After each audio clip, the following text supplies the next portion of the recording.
Assalamualaikum warahmatullahi wabarakatuh. Halo teman-teman, ketemu lagi dengan aku Septi Afriani. Nah, kali ini kita akan membahas soal materi dan pembahasan untuk FR khususnya yang materi IPA biologi ya. Yuk dimulai. Sebelum memasuki soal, kita akan membahas dulu tentang telinga. Jadi, telinga itu terdiri atas 3 bagian. Telinga bagian luar, bagian tengah, dan bagian dalam. Untuk bagian luar itu ada yang pertama daun telinga atau pina. Nah, ini nih yang kelihatan ya, yang bisa kita pegang. Fungsinya untuk apa? Fungsinya untuk mengumpulkan. Jadi, untuk mengumpulkan dan menyalurkan bunyi ke liang telinga. Nah, kemudian bunyi itu udah dikumpulkan kan masuk ke telinga. Masuknya lewat mana? Lewat lubang telinga. Jadi lubang telinga itu ya sebagai tempat masuknya bunyi ke liang telinga. Nah, di sini adalah liang telinga ini. Liang telinga itu fungsinya untuk meneruskan rangsangan bunyi ke gendang telinga. Jadi ada 3 bagian ya kalau di telinga luar: daun, lubang, dan liang. Yang selanjutnya telinga tengah itu ada yang pertama gendang telinga. Nah, gendang telinga ini fungsinya untuk mengubah bunyi menjadi getaran, kayak gendang gitu loh. Jadi gelombang bunyi itu bakal mengenai gendang, jadi bergetar gitu ya. Jadi mengubah bunyi menjadi getaran. Untuk lebih jelasnya teman-teman bisa lihat video-video animasi gitu di YouTube, udah banyak animasi tentang pendengaran, tentang bagaimana bunyi terdengar. Yang selanjutnya adalah 3 tulang pendengaran: martil, landasan, dan sanggurdi. Jadi di sini martil, landasan, dan sanggurdi ini nih, 3 tulang kecil ini. Fungsinya untuk apa? Fungsinya untuk memperkuat dan menghantarkan getaran ke saluran telinga yang lebih dalam. Intinya tuh memperkuat ya dan menghantarkan. Yang ketiga, bagian telinga tengah itu adalah saluran Eustachius, yaitu untuk menghubungkan rongga mulut dengan telinga bagian dalam dan mengatur keseimbangan tekanan udara ya. Kalau yang Eustachius itu untuk tekanan udara. Jadi segini nih, seginilah telinga tengah. Kemudian ada telinga bagian dalam. Yang pertama 3 saluran setengah lingkaran. Yang ini nih yang bulat-bulat kayak gini, bulat lah setengah lingkaran gini, ada 3. Itu fungsinya untuk keseimbangan tubuh. Jadi kalau yang setengah lingkaran untuk keseimbangan tubuh, kalau yang Eustachius untuk keseimbangan tekanan udara. Yang bagian 2 adalah tingkap oval atau jorong, yaitu untuk meneruskan getaran ke rumah siput. Ini koklea atau rumah siput. Kemudian rumah siput atau koklea itu fungsinya untuk mengubah getaran menjadi impuls dan meneruskannya ke otak. Ini nih teman-teman, ini bagian akhirnya rumah siput yang nanti akan diteruskan ke otak tuh impulsnya. Soal nomor 1, perhatikan bagian pada telinga manusia berikut. Bagian telinga yang berfungsi untuk mengubah bunyi menjadi getaran ditunjukkan oleh nomor titik-titik. Oke, kita bahas satu-satu. Kalau yang nomor 1 ini udah kayak rumah siput ya, koklea, yang intinya mengubah getaran menjadi impuls dan menerusnya ke otak. Nah, ini intinya ke otaknya, impuls. Kemudian yang nomor 2 adalah saluran Eustachius untuk menjaga keseimbangan tekanan udara. Nomor 3 itu membran timpani atau gendang telinga. Fungsinya tadi ya, intinya ngubah bunyi jadi getaran. Terus nomor 4 itu adalah 3 saluran setengah lingkaran ya. Fungsinya untuk keseimbangan tubuh. Dan nomor 5 itu lubang telinga untuk masuknya gelombang suara. Berarti jawabannya itu yang C, yang nomor 3. Soal nomor 2, bagian telinga dalam yang berfungsi untuk mengubah getaran menjadi impuls dan meneruskannya ke otak adalah titik-titik. Wah, udah jelas ya, ini tuh bagian yang akhir tadi disebutkan, yaitu rumah siput atau koklea. Soal nomor 3, berikut ini yang bukan merupakan alat ekskresi pada manusia adalah titik-titik. Jadi sistem ekskresi itu kemampuan untuk menjaga keseimbangan tubuh dengan cara apa? apa? Dengan cara membuang bahan-bahan sisa metabolisme yang dikeluarkan oleh sel. Jadi intinya bahan-bahan sisanya tuh dibuang biar keseimbangan tubuh itu terjaga. Apa aja? Ada 4 ya, ada 4 alat ekskresi. Yang pertama adalah hati. Nah, hati itu mengeluarkan apa? Empedu. Kemudian yang kedua paru-paru. Paru-paru itu nanti hasil ekskresinya itu adalah air, H2O dan karbon dioksida, ya kan, hasil pernafasan. Kemudian yang ketiga adalah ginjal. Ginjal itu nanti bakal mengeluarkan urin. Nah, urin itu urin yang normal ya, maksudnya mengandung amonia, urea, obat-obatan dan sebagainya. Dan yang keempat itu adalah kulit. Kulit ini akan mengeluarkan keringat. Berarti yang bukan, jawabannya jelas ya, yang pankreas. Soal nomor 4. Organ tubuh yang berfungsi menyaring racun yang masuk ke tubuh adalah titik-titik. Dalam hal ini menyaring itu maksudnya kayak menetralkan racun gitu ya. Kalau yang A, ginjal. Ginjal itu fungsinya untuk apa? Fungsinya untuk menyaring zat-zat sisa metabolisme dari dalam darah. Tadi ginjal itu kan termasuk ekskresi ya. Jadi ini nih sisa metabolisme dari dalam darah. Nah, fungsinya tuh kayak nyaring darah gitu sih kalau ginjal. Kemudian ada fungsi yang lain juga, mempertahankan keseimbangan cairan tubuh, mengatur keseimbangan kadar asam, basa, dan garam di dalam tubuh. Tapi kalau yang paling seringnya ya ini ya, intinya sisa metabolisme di dalam darah. Kemudian hati itu fungsinya untuk menetralkan racun, merombak sel-sel darah merah yang udah tua ya, atau eritrosit yang udah tua, kemudian menyimpan gula dalam bentuk glikogen. Jadi ada yang namanya hormon insulin dan adrenalin. Kalau insulin itu mengubah gula jadi glikogen, jadi biar gula di tubuhnya tuh nggak banyak gitu loh, makanya pakai insulin biar jadi glikogen tuh gulanya. Kalau kebalikannya adrenalin itu ngubah glikogen jadi gula.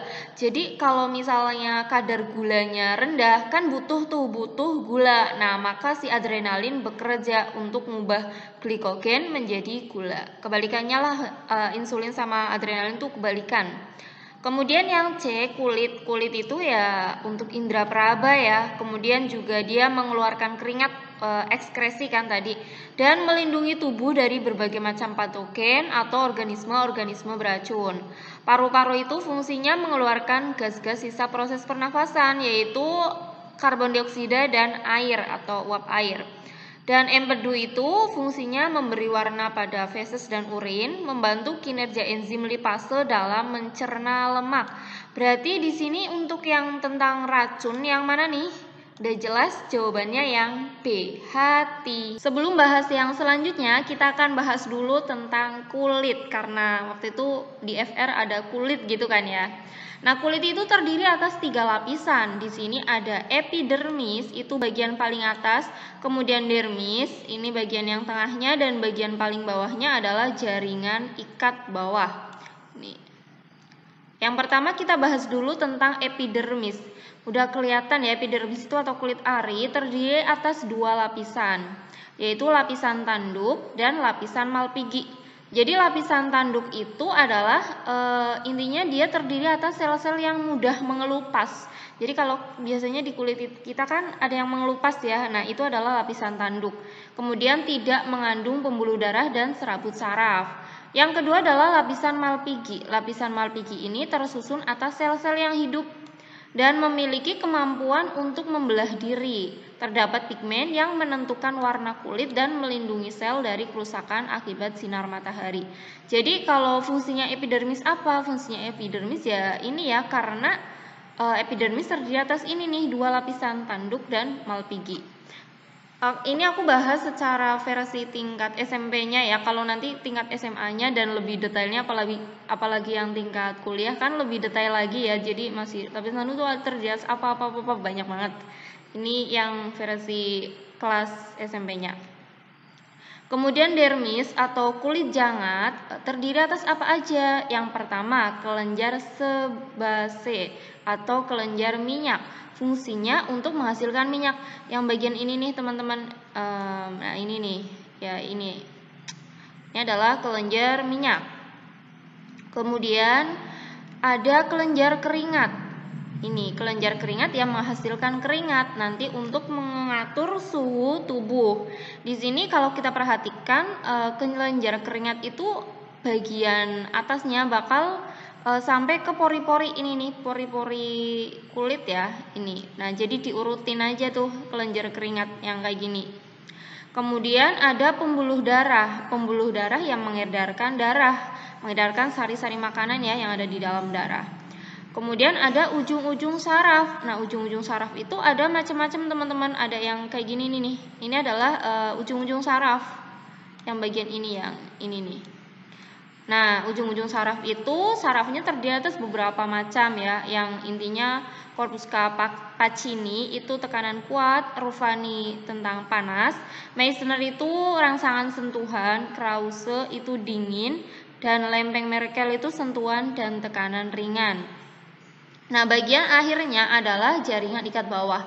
Jadi jaringan ikat bawah itu ditandai dengan adanya jaringan lemak. Yang ini yang warna kuning yang tumpuk-tumpuk gitu loh. Nah, lemak itu fungsinya untuk apa? Untuk melindungi tubuh dari benturan. Kemudian sebagai sumber energi dan penahan suhu tubuh. Langsung ke soal yang berikutnya, soal nomor 5, bagian kulit yang berperan untuk menyimpan lemak adalah titik-titik.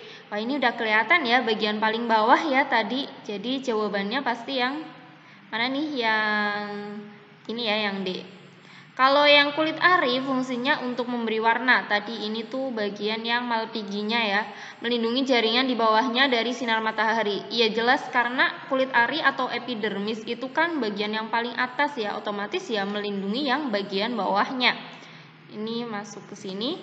Kemudian kulit jangat itu sama dengan yang ini ya, dermis yang ini. Kulit jangat itu menghasilkan keringat, menghasilkan minyak, terus tempat saraf-saraf, terus pembuluh darah dan sebagainya. Soal nomor 6, perhatikan gambar kulit berikut. Bagian yang berfungsi sebagai pengatur suhu tubuh ditunjukkan oleh nomor titik-titik. Nah, kita bahas dulu yang nomor 1. Nomor 1 ini nih, udah kelihatan ya. Di sini itu adalah yang kelenjar minyak, otomatis menghasilkan minyak. Jadi biar kulit itu nggak kering. Kemudian yang nomor 2 itu bagian ini. Nah, kalau kita lihat ini bakal bermuara ke lubang ini nih. Ini kan lubang, bermuara ke pori-pori. Berarti kelenjar keringat, fungsinya untuk menghasilkan keringat untuk mengatur suhu tubuh. Nomor 3 itu adalah rambut ya. Nomor 4 itu otot penegak rambut yang bagian ini nih. Ini kalau kita perhatikan kan ini ototnya, otot polos tuh biasanya digambarkan kayak gini ya. Kemudian ini nyambung ke sini loh, ke rambut. Ini kan rambut yang bagian ini. Nah, ini. Nomor 5 itu adalah pembuluh darah ya, tadi kan mengedarkan darah. Jadi jawabannya itu yang kelenjar keringat, yang nomor 2. Sebelum membahas soal yang berikutnya, kita bahas dulu tentang sistem pencernaan. Jadi pertama, makanan akan masuk melalui mulut. Nah, di mulut ini terjadi pencernaan secara mekanik dan kimiawi. Untuk mekanik itu dengan bantuan gigi, ya kan, ada seri, geraham, taring, pokoknya dikunyah gitu, dipotong, dikunyah. Kemudian untuk yang kimiawi itu dengan enzim tialin, yaitu ngubah karbohidrat atau amilum jadi glukosa. Makanan itu akan masuk ke kerongkongan. Di kerongkongan itu akan terjadi gerak peristaltik meremas kemudian mendorong masuk ke lambung. Di lambung itu terjadi pencernaan secara mekanik dan kimiawi. Untuk mekanik itu pakai dinding otot-otot lambung. Nah, itu bekerja sama dengan enzim. Enzim apa aja? Ada enzim, kalau disingkat jadi perih ya. Lambungku perih, ini cuma buat mengingat. Kalau P-nya itu adalah pepsin. Pepsin itu mengubah protein jadi pepton. P. Kemudian renin itu untuk mengendapkan kasein atau protein susu, dan H-nya adalah HCl atau asam klorida yang fungsinya pasti mengasamkan makanan dan juga untuk membunuh kuman. Nah, ada juga ini organ kelenjar ya. Pankreas yang menghasilkan beberapa enzim, karena ini sering dibahas ya enzim yang dihasilkan di pankreas, yaitu kalau disingkat jadi PLTA. Ada lipase, P-nya itu maksudnya pankreas ya. Ada lipase mengubah lemak menjadi asam lemak dan gliserol. Kemudian T-nya itu adalah tripsin. Tripsin itu mengubah protein jadi asam amino. Dan A-nya adalah amilase. Amilase itu mengubah karbohidrat jadi glukosa. Nah, di sini untuk usus halus itu ada beberapa enzim yang dihasilkan ya. Karena di sini usus halus itu terjadi penyerapan sari-sari makanan. Ada enzim maltase, sukrase, laktase, enterokinase. Itu fungsinya untuk mengaktifkan tripsin. Tadi kan ada tripsin tuh. Nah, ini nih, enterokinase itu mengaktifkan tripsin. Kalau disingkat ini jadi masuk le. Kemudian ada usus besar. Nah, di usus besar ini bakal terjadi penyerapan air. Kalau penyerapan sari makanan di usus halus, kalau yang air itu di usus besar. Soal nomor 7, hasil pencernaan makanan diserap di dalam titik-titik. Nah, di sini nih sari-sari makanan itu bakal diserap di mana? Udah jelas ya, pasti yang usus halus. Jawabannya yang B. Soal nomor 8, di antara zat-zat makanan berikut yang penyerapannya dalam usus halus dilakukan oleh pembuluh getah bening adalah titik-titik. Jadi tadi di usus halus terjadi penyerapan sari-sari makanan.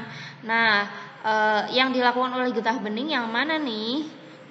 Untuk glukosa, asam amino, vitamin, mineral, dan air akan diserap oleh kapiler darah dalam villi. Kemudian diangkut menuju hati melalui pembuluh darah vena porta hepatica. Jadi intinya ini ya yang selain asam lemak dan gliserol lah, pokoknya selain itu pakainya pembuluh darah. Kalau yang asam lemak dan gliserol itu melalui pembuluh kil, yaitu pembuluh getah bening atau pembuluh limfa. Karena asam lemak dan gliserol ini ukurannya lebih besar dari yang bagian ini, yang glukosa, asam amino, vitamin, mineral, dan air. Jadi beda jalan ya, beda jalur pakainya yang getah bening. Jadi jawabannya yang mana nih? Yang B, emulsi lemak atau lemak ya. Soal nomor 9, proses pencernaan yang terjadi di mulut berlangsung secara mekanis dan kimiawi dengan enzim sebagai katalisatornya. Zat yang diubah di dalam mulut dengan bantuan enzim adalah titik-titik. Yang mana nih di mulut itu kan ada enzim tialin ya, memecah atau mengubah karbohidrat menjadi glukosa. Berarti jawabannya itu yang C. Perhatikan gambar berikut. Proses pencernaan yang berlangsung di bagian nomor 1 dan 3 adalah titik-titik. Jadi nomor 1 apa? Nomor 1 mulut, ya kan? Nomor 3 adalah lambung. Nah, di mulut itu terjadi apa? Penyerapan sari makanan salah ya. Ini harusnya di usus halus nomor 4. Kemudian yang B, pencernaan makanan secara mekanis, betul.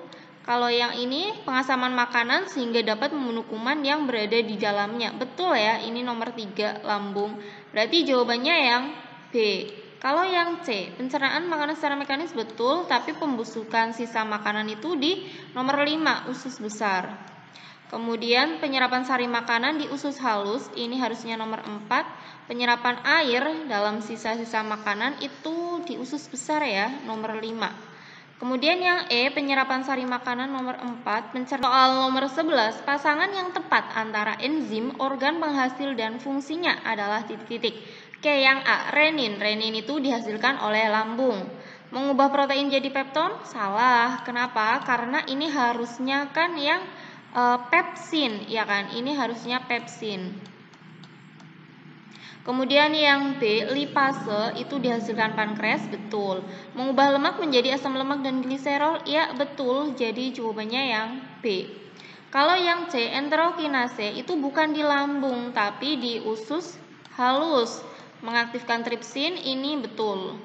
Kemudian yang D, pepsin itu dihasilkan pankreas, salah. Harusnya di lambung. Mengubah protein jadi pepton, ini betul. Kalau yang E, amilase, lambung, salah. Ini harusnya bisa di mulut, bisa di pankreas ya, pankreas. Biasanya kalau amilase lebih ke pankreas. Guamilum jadi gula sederhana, betul. Demikian video pembahasan materi soal dan pembahasan FR PPPK PGSD tahap 1. Semoga bermanfaat buat teman-teman yang akan mengikuti seleksi di tahap 2.